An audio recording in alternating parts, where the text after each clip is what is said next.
There was an early bishop in Illinois who said that Indiana was forever lost to the church because it was so wild and so uncultivated, and the Episcopal Church would never grow here. The first Episcopal bishop came to Fort Wayne in 1837. Bishop Jackson Kemper believed strongly that the church could indeed prosper. He thought that the town was growing and that he would get an Episcopal church going eventually. The church was in limbo for a number of years until about 1844, when Peter Bailey, a hardware merchant from New York, came here. He had attended Trinity Church in New York on Wall Street and was amazed that there was no Episcopal church in Fort Wayne. He found a number of people and met in the courthouse conducting lay readings using the Book of Common Prayer.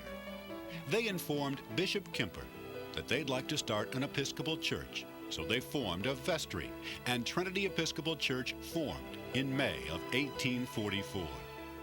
They took the name Trinity from Trinity Wall Street, where Peter Bailey had previously attended.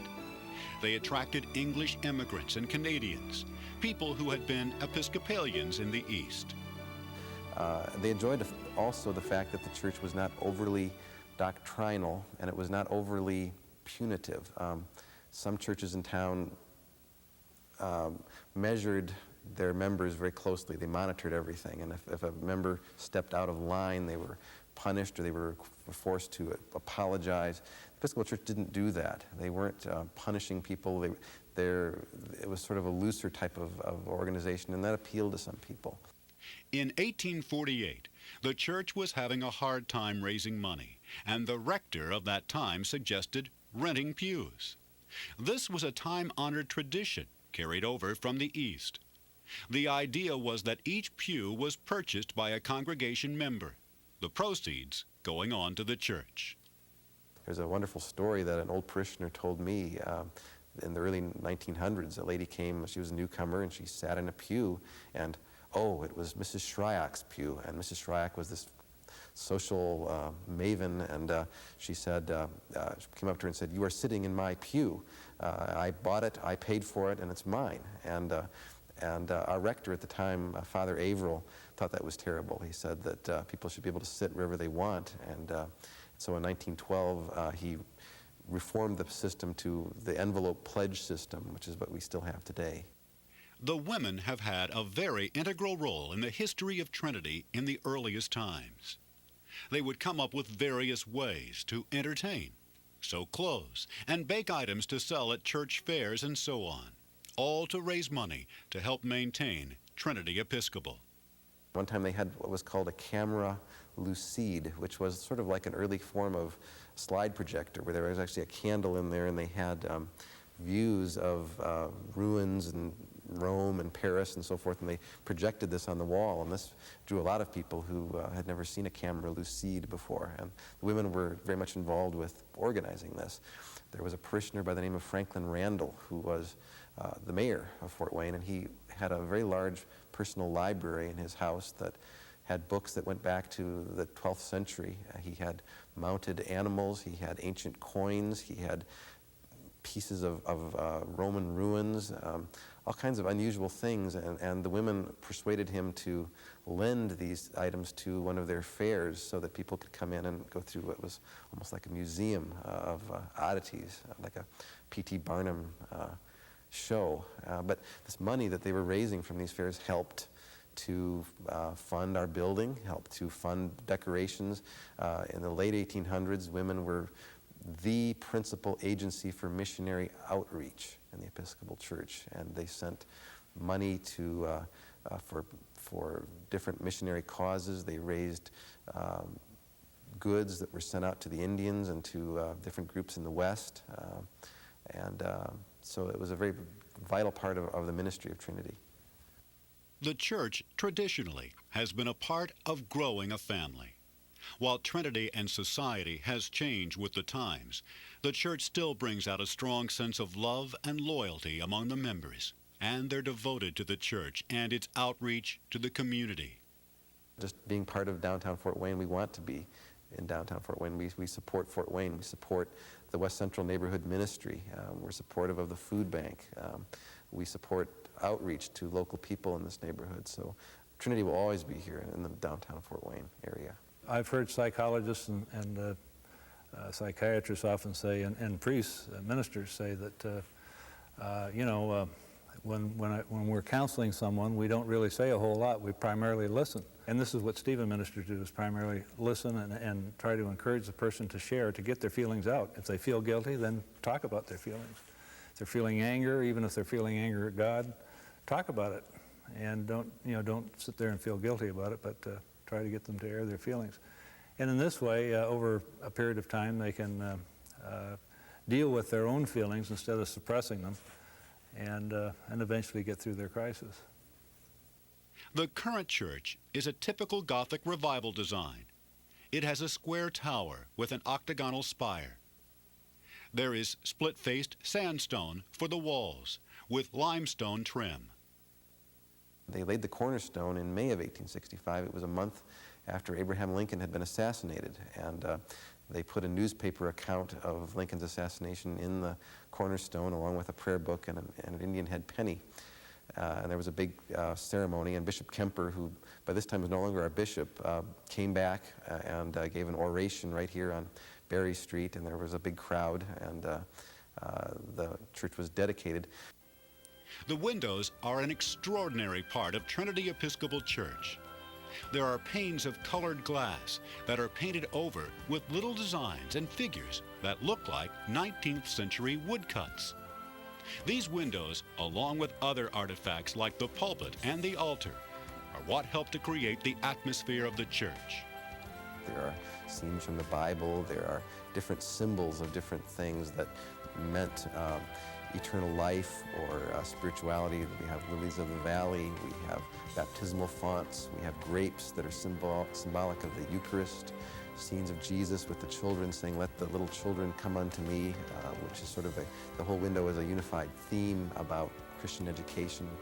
There's another one with a figure of a woman at prayer, and it says, "Our Father," which is a prayer window. There's another one with the Archangel Michael leading people up to heaven. And that window actually used to be right near the organ console, and there was a belief that church musicians and church organists would be personally conducted into heaven by the angel Michael. And so there was kind of a humorous tie-in to have that window right next to the organ. The pulpit is a memorial to Isaac DeGroff Nelson and his wife Elizabeth Rockhill. And you'll notice that in West Central we have the streets Rockhill and Nelson, and it's from that family. And it was installed in the 1890s. The marble altar, which you'll find at the very back, was installed in 1873, and it was very controversial at the time. Prior to that time, we had what was called a holy table. It was a small wooden table that was kept in the middle of the chancel.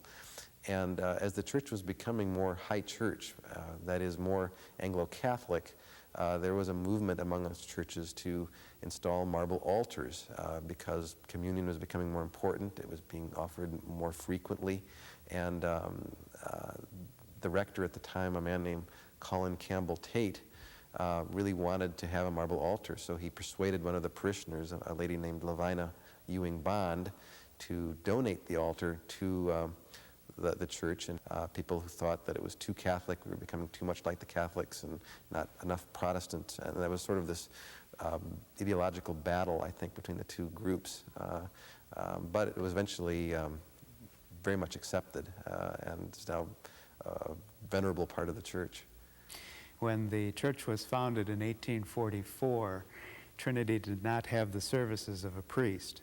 So the liturgies were lay-led, and there were two men who would alternate, Lucian Ferry and Peter Bailey. They were the founders of the church, and each had their own favorite hymn. So when Peter Bailey would lead the service, they would sing his favorite hymn, and then the next week they would sing Lucian Ferry's favorite hymn. So as far as we know, they had a two-hymn repertoire. By the early 1900s, they began to hire an organist. They hired an organist by the name of Fred Church, who was a very innovative musician who really recruited young boys to be in our choir, and he paid them 10 cents a week to sing in our choir, and he recruited them from other denominations, and they would come by streetcar. Sometimes he'd even send out a taxi to pick them up on Sunday mornings, and they would come, and then they would earn their dime, and then they would run off to Coney Island afterwards for a snack. But the choir became a much more important part of Trinity at that time.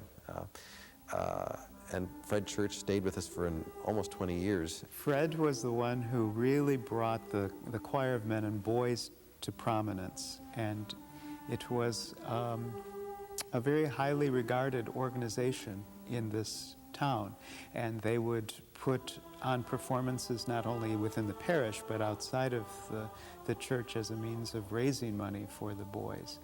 And we still have some gentlemen who remember those days, who had been in Fred Church's boy choir, fond memories of him as a person, and Fred would take them up to Lake James in the summer. They'd have a week of camp, which for the boys then was really a significant event that they always looked forward to.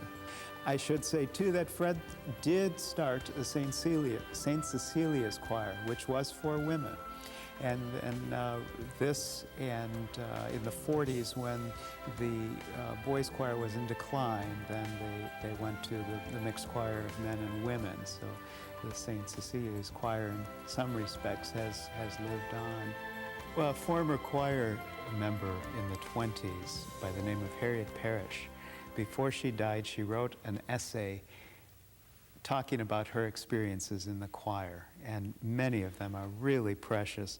One I'd love to share is about the Christmas when both Trinity Episcopal and First Presbyterian churches had their own performances of Handel's Messiah. And critics from the newspapers went to both performances and compared them.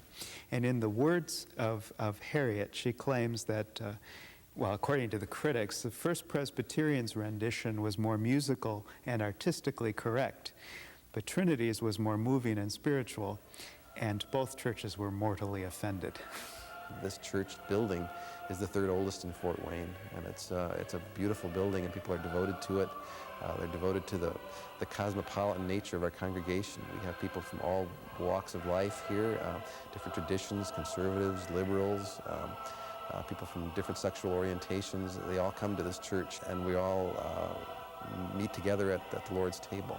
It's very much a part of it, and we've been a Christian witness in Fort Wayne for 160 years. The reality of the Depression